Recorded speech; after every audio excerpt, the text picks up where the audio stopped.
a conocer el lugar de donde había venido mi familia. Estaba usando mi propio dinero para hacer algo que me emocionaba. Italia me sorprendió desde el primer día. El pueblo donde había nacido mi abuelo era pequeño pero hermoso, lleno de historia, con gente muy amable que me ayudó a rastrear la historia de mi familia. Encontré el registro de nacimiento de mi abuelo en la iglesia del pueblo. Conocí a parientes lejanos que todavía vivían ahí. Visité la casa donde había vivido mi bisabuelo. Pero lo más importante fue la sensación de libertad que tuve durante todo el viaje. Por primera vez en años no tenía que pedirle permiso a nadie para hacer nada. Podía levantarme a la hora que quería, comer lo que se me antojaba, ir a donde tenía ganas de ir. También descubrí que podía valerme perfectamente solo. Cocinaba mi propia comida en el departamento que había alquilado. Manejaba mis horarios, organizaba mis actividades. No necesitaba que nadie me cuidara o me mantuviera. Después de 2 meses en Italia, recibí una llamada de Marcos. «Papá», me dijo, «¿cómo estás? Te extrañamos mucho». «Estoy muy bien, Marcos. Mejor de lo que había estado en mucho tiempo». «¿Cuándo vas a volver?» «No lo he decidido todavía. Estoy muy cómodo acá». «Papá, Patricia quiere pedirte perdón por cómo se comportó antes de que te fueras». Volví a Argentina 3 meses después de haberme ido, pero no volví a la casa de Marcos. Alquilé un departamento pequeño pero cómodo en Almagro, cerca del centro, con todo lo que necesitaba para vivir solo. Con lo que me quedaba de los ahorros después del viaje, pude pagar 6 meses de alquiler por adelantado y comprar los muebles básicos. Mi jubilación me alcanzaba perfectamente para mantener el departamento y vivir de manera austera pero digna. Marcos y Patricia vinieron a visitarme al departamento nuevo una semana después de mi regreso. Los dos parecían sorprendidos de verme tan organizado y tan cómodo viviendo solo. «Papá», me dijo Marcos, «la casa está muy vacía sin vos». «Yo estoy muy cómodo acá, Marcos. Tengo mi privacidad, mis horarios, mis reglas». «Pero papá», intervino Patricia, «vos podrías volver a casa. Prometemos que las cosas van a ser diferentes». «Gracias por la oferta, Patricia, pero prefiero vivir solo. Descubrí que me gusta tener mi propio espacio». Adriana me dijo un día más tarde, «Nosotros reconocemos que cometimos errores antes de que te fueras. Si querés volver podemos empezar de nuevo. Patricia, te agradezco que reconozcas tus errores, pero yo también aprendí algo de toda esta experiencia. Aprendí que puedo valerme solo. Aprendí que no necesito que nadie me mantenga. Y aprendí que es mejor vivir con dignidad propia que vivir dependiendo de la caridad de otros». Los meses siguientes fueron de reconstrucción de la relación familiar, pero en nuevos términos. Mis hijos venían a visitarme a mi departamento, pero yo ya no era el abuelo dependiente que tenía que aceptar cualquier condición. Era un hombre independiente que podía elegir cuándo, dónde y cómo relacionarse con su familia. Laura y Diego entendieron rápidamente la nueva dinámica.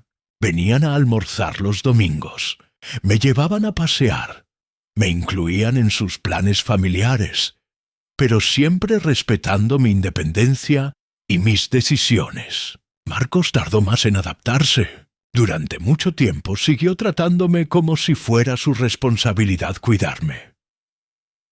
Hace poco tiempo, Marcos me preguntó algo que me sorprendió.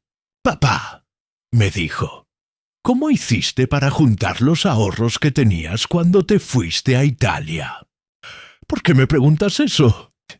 «Porque me di cuenta de que vos sabés manejar el dinero mejor que cualquiera de nosotros. En estos 2 años que volviste a vivir acá, vos viajás, te comprás lo que querés, ayudás a tus hijos cuando lo necesitan y siempre tenés plata. Nosotros ganamos más que vos y siempre estamos justos». Le enseñé a Marcos a hacer un presupuesto, a diferenciar entre gastos necesarios y gastos innecesarios, a ahorrar un porcentaje fijo todos los meses sin importar lo que pasara. Después de 6 meses aplicando mis consejos, Marcos me dijo algo que me llenó de orgullo.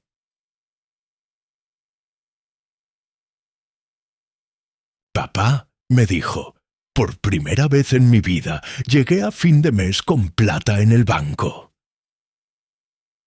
Hoy, 3 años después del episodio con Patricia y el ultimátum, puedo decir que fue una de las mejores cosas que me pasaron en la vida. No porque haya disfrutado del conflicto, sino porque me obligó a descubrir cosas sobre mí mismo que no sabía. Me obligó a defender mi independencia, a valorar mi autonomía, a entender que nunca es demasiado tarde para tomar decisiones drásticas cuando es necesario.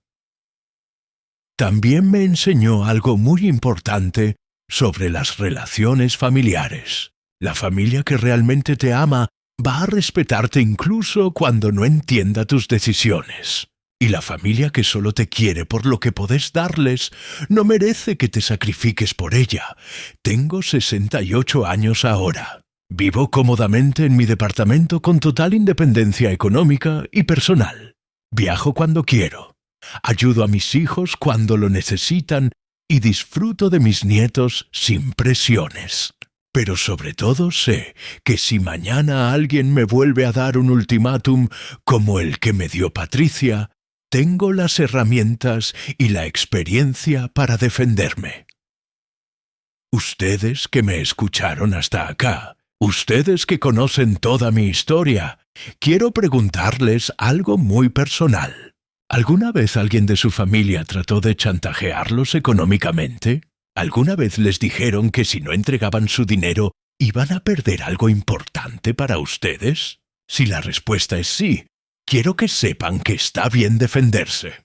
Está bien decir que no. Está bien tomar decisiones drásticas cuando las decisiones diplomáticas no funcionan. Porque al final su dinero es suyo.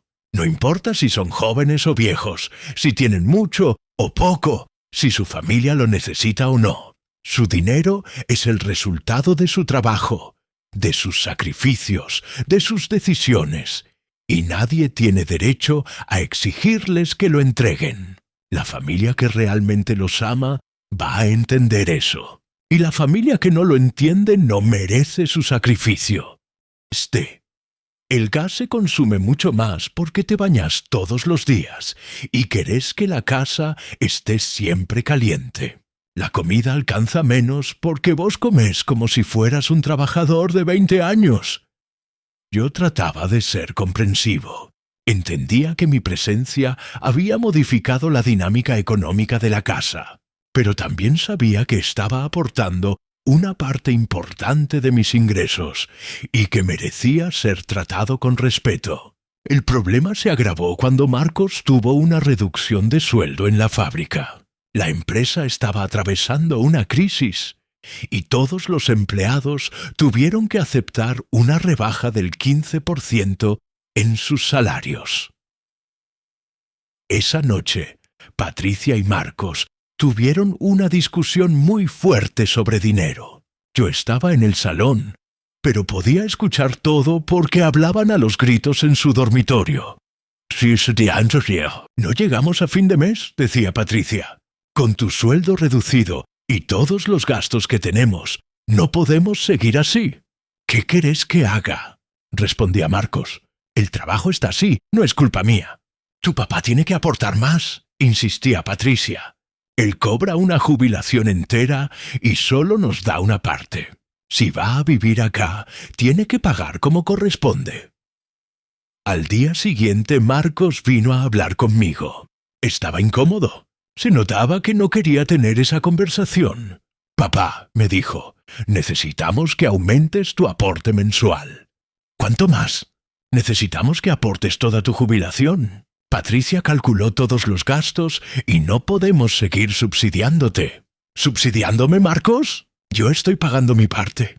Estoy aportando más del 70% de lo que gano. Sí, pero no es suficiente. Los gastos aumentaron mucho y nosotros también tenemos nuestras necesidades. La conversación terminó ahí, pero yo sabía que el tema no estaba resuelto. Patricia no iba a dejar pasar el asunto y Marcos estaba entre la espada y la pared. Una semana después llegó el ultimátum. Marcos se había ido a trabajar temprano. Los chicos estaban en el colegio y Patricia me esperó en la cocina con cara de pocos amigos. «Ricardo», me dijo sin saludar, «tenemos que terminar con esta conversación del dinero de una vez por todas. Dick, te escucho. O das toda tu jubilación todos los meses, o te buscas otro lugar donde vivir. Me estás echando de la casa». «No te estoy echando. Te estoy dando opciones. Podés seguir viviendo acá si cumplís con tus obligaciones, pero no vamos a seguir manteniéndote para que vos te quedes con plata en el bolsillo». Esa noche, cuando Marcos volvió del trabajo, le pregunté si realmente estaba de acuerdo con el ultimátum de Patricia. «C'est sûr. Sûr. No, papá», me dijo evitando mirarme a los ojos. «La situación económica está muy complicada. Necesitamos que aportes más. ¿Y si no puedo aportar más? Bueno, tendrías que buscar alguna alternativa». «¿Cuál alternativa, Marcos? ¿Irme a vivir a la calle?» «No, papá. Podés buscar una pensión o ver si alguno de tus otros hijos te puede recibir».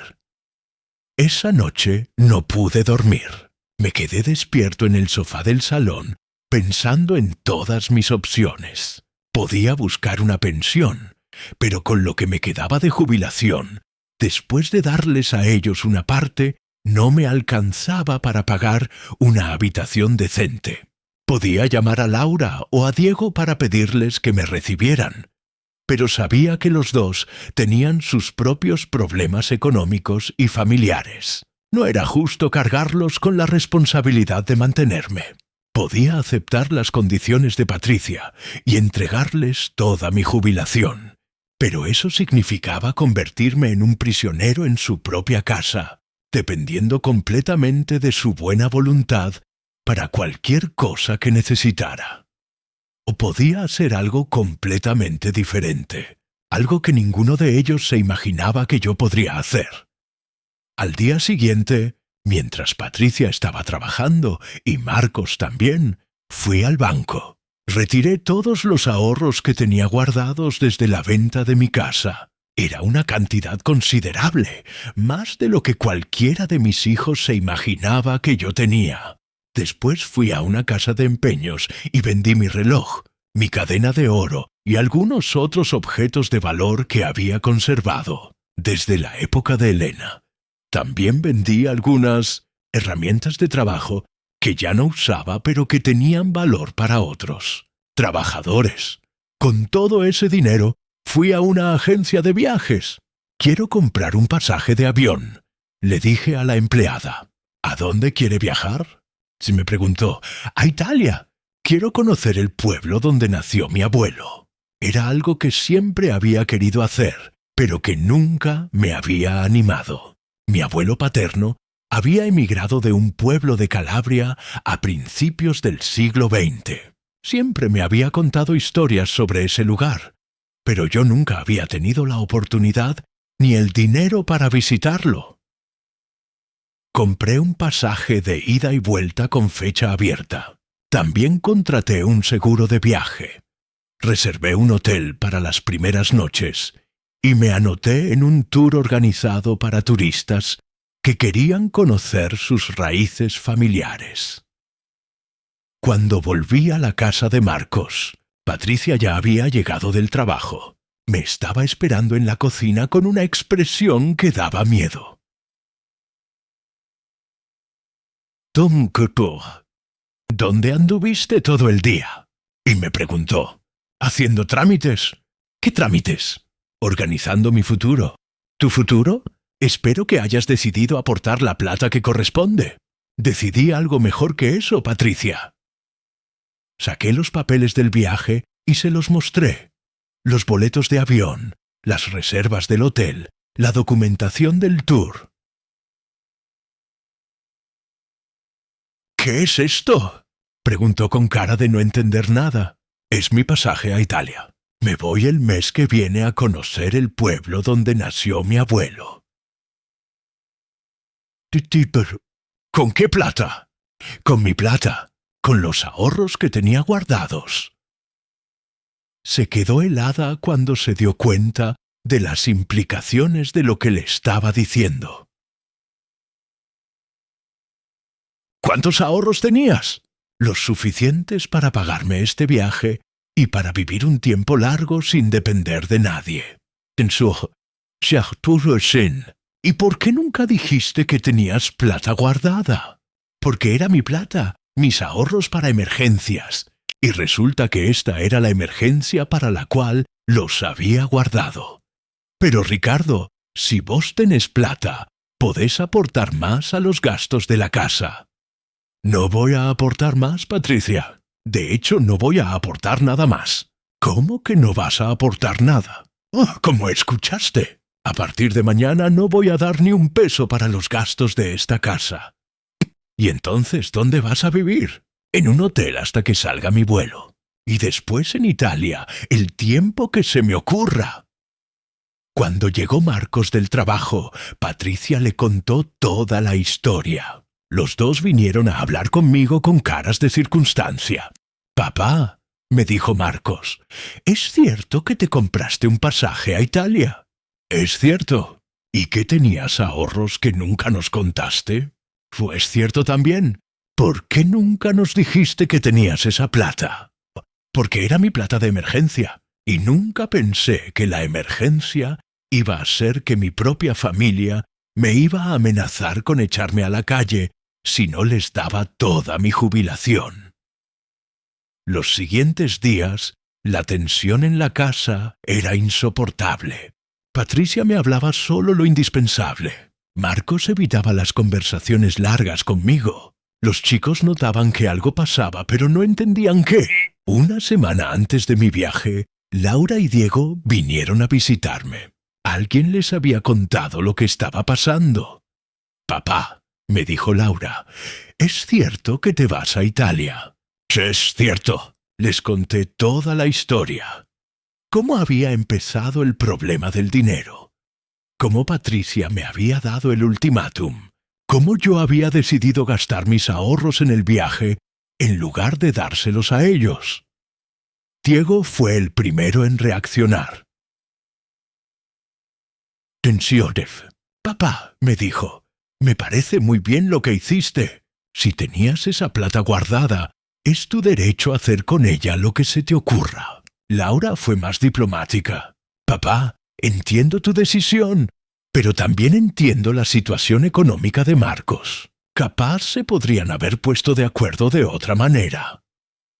El día del viaje llegó más rápido de lo que esperaba. Marcos se ofreció a llevarme al aeropuerto, pero yo contraté un remis.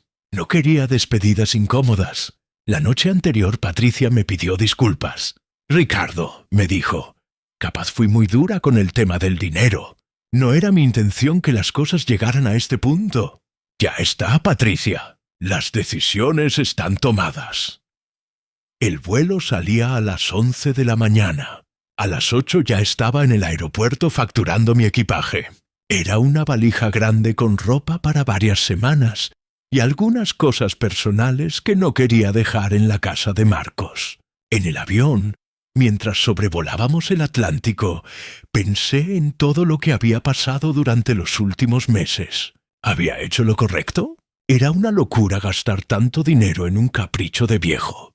Pero también pensé en otra cosa. Durante 3 años había vivido sintiéndome una carga para mi familia. Había aceptado condiciones incómodas porque creía que no tenía otras opciones. Había dejado que me trataran como si fuera un favor que me estaban haciendo. Y ahora, por primera vez en mucho tiempo, estaba haciendo algo que quería hacer. Estaba yendo.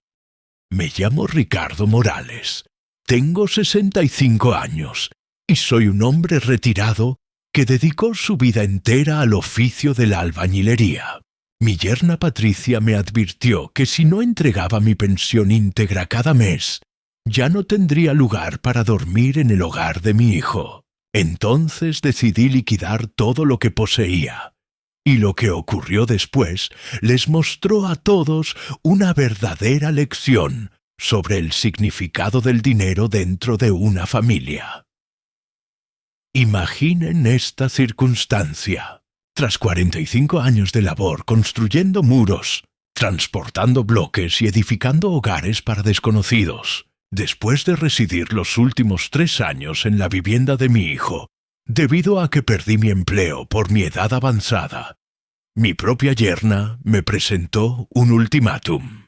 Si no entregas tu pensión completa, no sigues durmiendo aquí, me gritó Patricia una mañana de martes mientras mi hijo Marcos estaba en su trabajo. Aquí no sostenemos a personas que no contribuyen, y tenés que aportar todo lo que recibís si querés que te demos techo y alimento.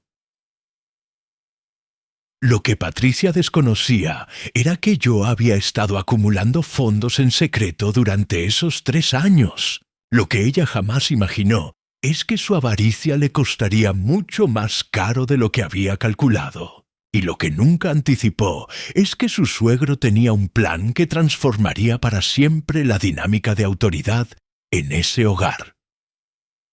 Esa misma tarde acudí al banco. Retiré todos mis ahorros, vendí las escasas pertenencias de valor que me quedaban y tomé la decisión más radical de mi existencia. Una determinación que le demostraría a mi familia que el dinero puede resolver ciertos problemas, pero también puede crear otros mucho más graves. Y cuando se percataran de lo que había ejecutado, ya sería demasiado tarde para lamentarse.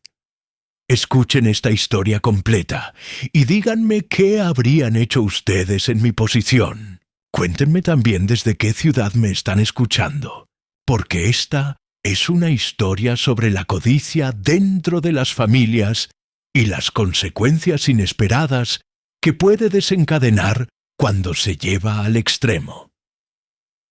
Para que comprendan bien lo sucedido, debo relatarles cómo llegué a residir en la casa de mi hijo. No siempre fui el abuelo que, según mi yerna, no contribuía suficientemente a los gastos del hogar. Durante 45 años trabajé en la construcción. Comencé como ayudante a los 18 años y culminé como supervisor de proyectos importantes.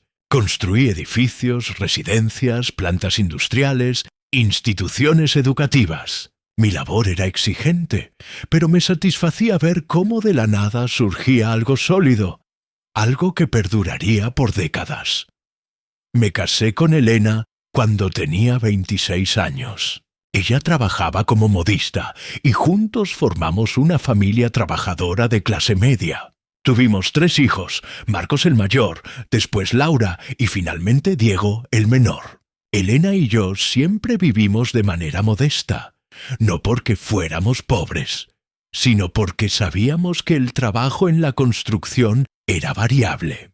Había temporadas de mucho trabajo y buena remuneración, pero también periodos de desempleo donde teníamos que administrar cada centavo cuidadosamente.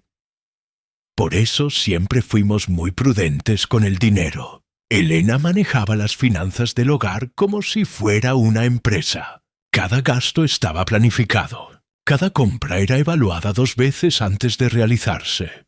Pero también ahorrábamos. Cada mes, sin excepción, guardábamos una porción de lo que ganábamos. Los chicos crecieron en esa cultura del ahorro y el esfuerzo. Desde pequeños comprendieron que el dinero se obtenía con dedicación y que había que cuidarlo. Los 3 estudiaron con becas y empleos de medio tiempo. Los 3 se graduaron de carreras técnicas. Marcos de técnico electromecánico, Laura de técnica en administración, Diego de técnico en sistemas. Cuando los hijos se independizaron, Elena y yo seguimos viviendo en nuestra casa de Lanús. Era una vivienda modesta pero confortable, que habíamos adquirido con un préstamo hipotecario que tardamos 20 años en cancelar. Elena falleció hace 8 años de un infarto repentino. Fue algo completamente imprevisto. Un día estaba bien y al siguiente se desplomó en la cocina mientras preparaba el desayuno. No llegó ni al hospital. Su muerte me devastó no solo emocionalmente, sino también prácticamente. Elena era quien administraba todas las finanzas de la casa, quien se ocupaba de los trámites, quien organizaba todo. De repente me encontré solo, sin saber ni cómo abonar las facturas. Los primeros años tras la muerte de Elena fueron muy difíciles. Continué trabajando en la construcción, pero ya no tenía la misma energía de antes. Los trabajos se volvían cada vez más pesados para mi edad. Los capataces más jóvenes preferían contratar obreros más jóvenes. A los 60 años comencé a tener dificultades para conseguir empleo. Los contratistas me decían que era muy mayor para trabajos que requerían fuerza física, que ya no tenía los reflejos necesarios para labores en altura, que las obras modernas necesitaban gente con más agilidad. Durante 2 años viví de trabajos esporádicos, algunas reparaciones menores, pequeñas obras en viviendas particulares, trabajos de fin de semana, pero no era suficiente para mantener la casa y cubrir todos los gastos. A los 62 años finalmente me jubilé. La jubilación no era abundante, pero con los ahorros que había acumulado durante décadas, pensé que podía vivir tranquilo en mi casa hasta el final de mis días.